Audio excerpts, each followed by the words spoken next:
আমি তিনটি দোয়ার কথা আপনাদেরকে শুনাই। কোরআনে কারিমে সেগুলোর উল্লেখ করে আল্লাহ তাআলা আবার সাথে সাথে সার্টিফিকেট দিয়ে দিয়েছেন এবং বলেছেন এই দোয়াগুলো আমার নেককার বান্দারা আমার কাছে করেছে, আমি সেগুলোকে মঞ্জুরও করে দিয়েছি। সেই রকম তিনটা দোয়া আমরা যদি আমাদের জীবনে পাঠ করি, জীবনের সকল সমস্যার জন্যই কিন্তু এই তিনটা দোয়া ঘুরে ফিরে আমাদের প্রযোজ্য হবে।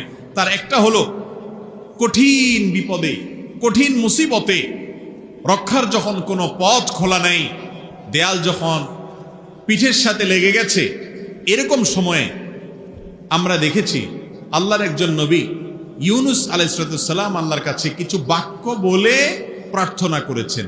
আল্লাহ তাআলা তাকে বিপদ থেকে উদ্ধার করেছেন। কি দোয়া ছিল সেটা? ফানাদা ফিজ যুলুমাত, মাছের পেটে থেকে, অন্ধকারের মধ্যে থেকে, যেখানে মৃত্যু সুনিশ্চিত, সেই জায়গায় তিনি অবস্থায় আল্লাহর কাছে দোয়া করেছেন, আল্লাহ ইলাহা ইল্লা আনতা সুবহানাক ইন্নী কুনতু মিনাজ জালিমিন।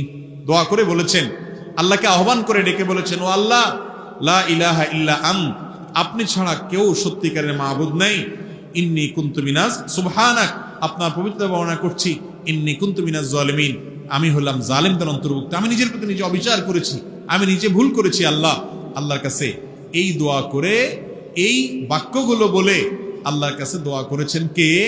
ইউনুস আলাইহিস সালাম। লা ইলাহা ইল্লা আনতা সুবহানাকা ইন্নী কুনতু মিনাজ জালিমিন। আল্লাহ তাআলা এই দোয়া উল্লেখ করার পর বলছেন, ফাস্তাজাবনা লাহু ওয়া নাজ্জাইনাহু মিনাল গাম। এই দোয়া করার পর আমি তার ডাকে সাড়া দিয়েছি, ইউনুসের ডাকে সাড়া দিয়েছি এবং তার বিপদ থেকে তাকে উদ্ধার করেছি। এর পরের অংশটা বেশি গুরুত্বপূর্ণ আমাদের জন্য। এরপরে আল্লাহ বলছেন, ওয়াকাযালিকা নুনজিল মুমিনিন, যেভাবে ইউনুস আলাইহিস সালামকে রক্ষা করেছি, একইভাবে ঈমানদারদেরকে, কিয়ামত পর্যন্ত আগত ঈমানদারদেরকে বিপদ থেকে রক্ষা করব এই দোয়ার মাধ্যমে। কোন দোয়ার মাধ্যমে? দোয়া ইউনুসের মাধ্যমে। যে কোনো বিপদে পড়ে গেছেন, কোরআনে বর্ণিত কবুল হওয়া দোয়া, নিশ্চিত আল্লাহর কাছে গ্রান্টেড কবুল হওয়া দোয়া, আল্লাহর নবীর দোয়া আল্লাহ কবুল করেছেন, সেটা আল্লাহ জানিয়েও দিয়েছেন। আবার ঈমানদার বান্দারা করলে সেটাও কবুল করবেন, ওয়াদা করেছেন।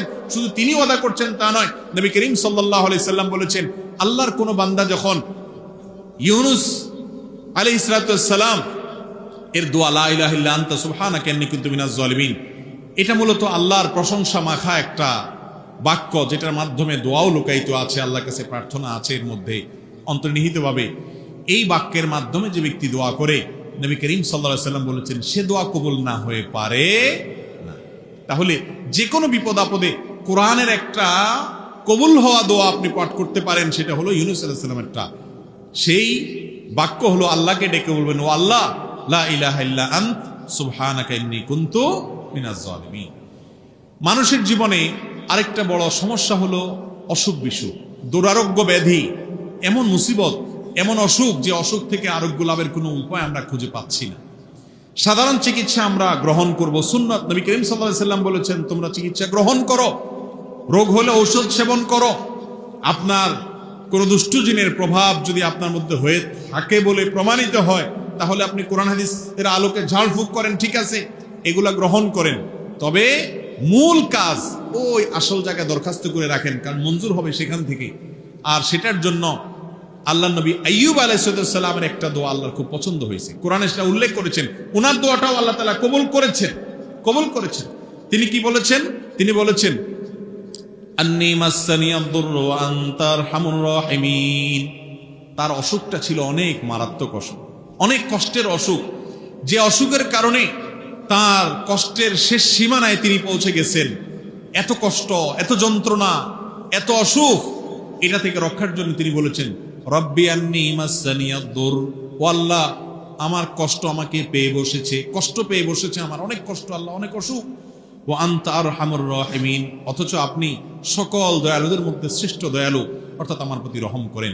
এটা বলার পর আল্লাহ বলছেন, ফাস্তাজাবনা লাহু ফাকাশাফনা বিহি মা বিহি মিন দুর। এই দোয়া করার পর আমি তার দোয়া কবুল করেছি এবং তার বিপদকে দূর করেছি। তাহলে অসুখ বিসুখ হলে আইয়ুব আলাইহিস সালামের দোয়াটা করবেন। সেটা কি? আন্নী মাসসানিয়াদ দুররু আনতা আরহামুর রাহিমিন, ও তোমার রব্বি আন্নী মাসসানিয়াদ দুররু আনতা আরহামুর রাহিমিন, হে আল্লাহ আমার অসুখে পেয়ে বসেছে, অনেক কষ্ট হচ্ছে, আপনি আরহামুর রাহিমিন, আপনি সবচেয়ে বড় দয়ালু।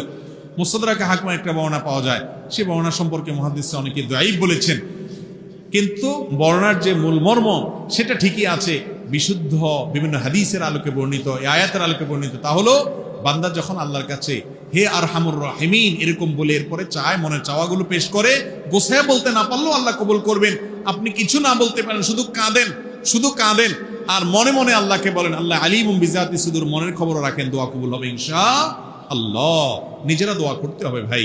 আপনার ঘরবাড়ি উদ্বোধন করবেন, গাড়ি উদ্বোধন করবেন, যাই করবেন, সব কিছুতে ওই দোয়ার জন্য হুজুর ভাড়া করতে হবে, এই নির্দেশ কোরআন হাদিস কোথাও দেয় নাই।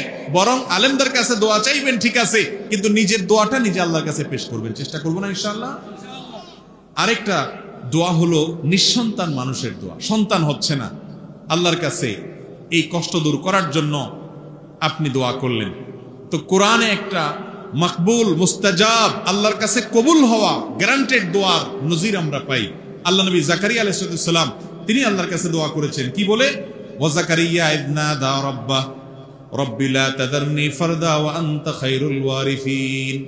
আর জাকারিয়া আলাইহিস সালাম তিনি আল্লাহকে ডেকে বলেছেন, রব্বি, আমার রব, লা তাযারনি ফারদা, আমাকে একা রেখেন না, ছেলে নাই মেয়ে নাই নিঃসন্তান এরকম একা রাখিয়েন না, ওয়া আনতা খায়রুল ওয়ারিসিন। আল্লাহর কাছে এরকম দোয়া করেছেন। আল্লাহ বলেছেন ফাস্তাজাবনা লাহ, এই দোয়া করার পর আমি তার দোয়া কবুল করেছি। ওয়া ওয়াহাবনা লাহু ইয়াহইয়া, এরপরে এই দোয়ার মাধ্যমে আমি তাকে ইয়াহইয়া নামক সন্তান দিয়েছি। তাহলে জীবনে যে কোনো কমন বিপদে, শত্রুতা, বিপদ, মুসিবত, দেয়ালে পিঠ থেকে গেছে, ইউনূস আলাইহিস সালামের দোয়া পড়বেন, লা ইলাহা ইল্লা আনতা সুবহানাকা ইন্নী কুনতু মিনাজ জালিমিন, আল্লাহকে ডেকে এগুলো বলবেন। আর অসুখ বিসুখ হচ্ছে, দুরারোগ্য ব্যাধি অথবা যে কোনো রোগ হয়েছে, ছোট হোক বড় হোক, আইয়ুব আলাইহিস সালামের দোয়া করবেন, আন্নী মাসসানিয়াদ দুররু আনতা আরহামুর রাহিমিন। আর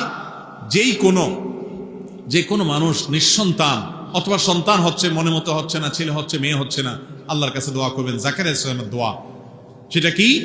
রব্বি লা তাযারনি ফারদা ওয়া আনতা খায়রুল ওয়ারিসিন। এই তিনে দোয়ার পরে আল্লাহ বলেছেন আমার নবীরা অমুক অমুক, এইভাবে আমার আল্লাহ বলেছেন তার বান্দাদের এই দোয়ার পরে ফাস্তাজাবনা লা, আল্লাহ তাআলা তাদের দোয়া কবুল করেছেন। অতএব কোরআনে কবুল হওয়া ফরম্যাট এই তিনটা দোয়া যদি আমরা করি, জীবনের সকল সমস্যায় কোরআন বর্ণিত দোয়া আমরা আল্লাহর কাছে করার সুযোগ পেলাম। চেষ্টা করবো না ইনশাআল্লাহ? আল্লাহ তাআলা আমাদের সবাইকে কোরআন এবং হাদিসের আলোকে বিশুদ্ধ পদ্ধতিতে আল্লাহর কাছে দোয়া করার তৌফিক দান করুন। আমাদের সন্তান না হলে আমরা মাজারে যাব না, আল্লাহর কাছে দোয়া করব। মাজারওয়ালা নিজে কার কাছে মুখাপেক্ষী?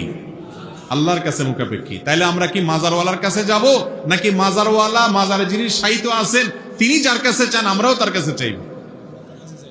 আল্লাহ বলেছেন উদউনি, তোমরা আমার কাছে দোয়া করো, আস্তাজিব লাকুম, আমি তোমাদের দোয়া কবুল করবো। আল্লাহ ওয়াদা করেছেন, গ্যারান্টি।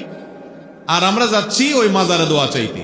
আল্লাহ কি কোরআনে কোথাও বলছেন তোমরা মাজারে যাও, আমার প্রিয় বান্দারা শুয়ে থাকলে তাদের কাছে দোয়া করো, তাহলে আমি কবুল করবো? আল্লাহ বলছেন কোথাও?